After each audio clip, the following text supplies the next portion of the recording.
জীবনযুদ্ধে প্রতিনিয়ত সংগ্রাম করে বাঁচতে হচ্ছে অসহায় মাহফুজাকে। স্বামীহারা এই অসহায় নারীর জীবন যেন পুরোটাই এক যুদ্ধক্ষেত্র। বলছিলাম নওগাঁ জেলার ধামইরহাটের আলামপুর ইউনিয়নের বীর গ্রামের মাহফুজা বেগমের কথা। উপজেলার স্বাস্থ্য কমপ্লেক্সের রাস্তায় দিয়েছেন চুড়ি, মালা আর ফিতার দোকান, যা দিয়ে কোনো মতে টেনে টুনে চলছে তার সংসার। জানা গেছে ১৩ মাস বয়সের ফুটফুটে এক কন্যা সন্তান রেখে স্বামী দ্বিতীয় বিয়ে করেন। এরপরই শুরু হয় মাহফুজার ওপর নির্মম অত্যাচার। এক পর্যায়ে বাধ্য হয়ে সন্তানকে নিয়ে ছেড়ে আসেন স্বামীর সংসার। জীবিকার তাগিদে গার্মেন্টসে চাকরি শুরু করলেও বিপদ যেন পিছু ছাড়ে না।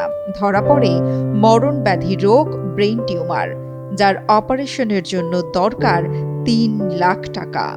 কিন্তু আমার খুব কষ্ট যে আমি একটা ছোট বাচ্চা নিয়ে ১৩ মাসকার বাচ্চা নিয়ে আমি স্বামী ছাড়া এতদিন ধরে করে খাইতাম, কিন্তু এখন আসে আমার মাথায় একটা টিউমার, ৩ লক্ষ টাকা লাগবে, আমি চিকিৎসা করা পারতেছি না। কিন্তু এই দোকানটুকু করে আমি কোনো মতে আমি দিন চালাই, একটু ওষুধপাতি খাই, নিজের সংসার পেট চালাই।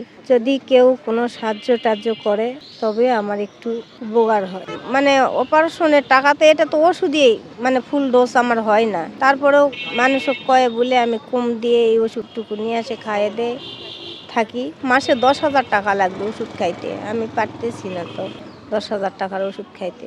এটা বেঁচে তো ১০,০০০। টানা সপ্তমবারের মতো বেস্ট টিস্যু পেপার ব্র্যান্ড হিসেবে স্বীকৃতি পেয়েছে বসুন্ধরা টিস্যু। টাকা হয় না। এমন কঠিন রোগ নিয়ে মাহফুজার গোটা পৃথিবী যেন হয়ে ওঠে অন্ধকার। এরপর থেকেই অল্প পুঁজিতে শুরু করেন চুড়ি, মালা এবং ফিতার দোকান।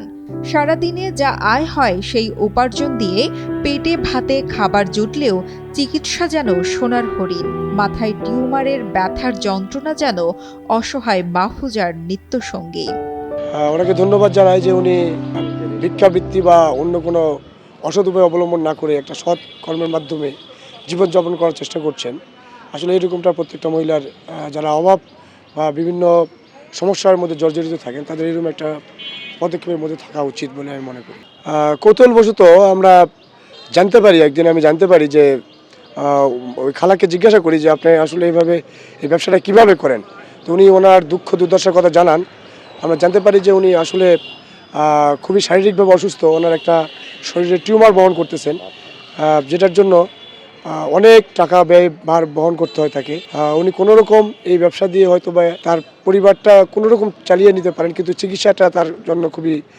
চিকিৎসা ব্যয়ভারটা তার জন্য খুব কষ্টকর হয়ে দাঁড়ায়। স্থানীয়রা জানান মাহফুজা কারো কাছে হাত না পেতে নিজের চেষ্টায় সংসার চালাচ্ছেন, তাই তার চিকিৎসার জন্য সহযোগিতার হাত বাড়িয়ে দেওয়ার আহ্বান তাদের।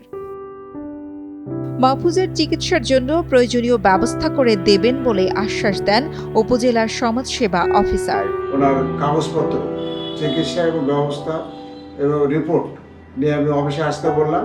যদি আসলে তার রোগটা যদি ওইরকম আমাদের যে দুরারোগ্য বিধির মধ্যে যদি পড়ে, যেমন লিভার সিরোসিস, ক্যান্সার, কিডনি স্ট্রোকে প্যারালাইজ, তবে আপনার জন্মগত হৃদরোগ, থ্যালাসেমিয়া, যদি এর মধ্যে এসে ক্যান্সারের মধ্যে যদি আসে তাহলে আমি তাকে বলছি নিয়ে আসেন। সে অনুযায়ী সরকারি বিধি মোতাবেক যদি আপনার সে আওতায় পড়ে তাহলে আমরা সমাজসেবা অধিদপ্তর অর্থাৎ সমাজসেবা অধিদপ্তর থেকে আমরা যা কিছু সহযোগিতা আছে আমরা সেই সহযোগিতা হাত বেড়িয়ে দেব এবং আপনার জন্য চেষ্টা করব যেন আপনার এই অসুখ থেকে আল্লাহকে যেন মাফ করে দেয়।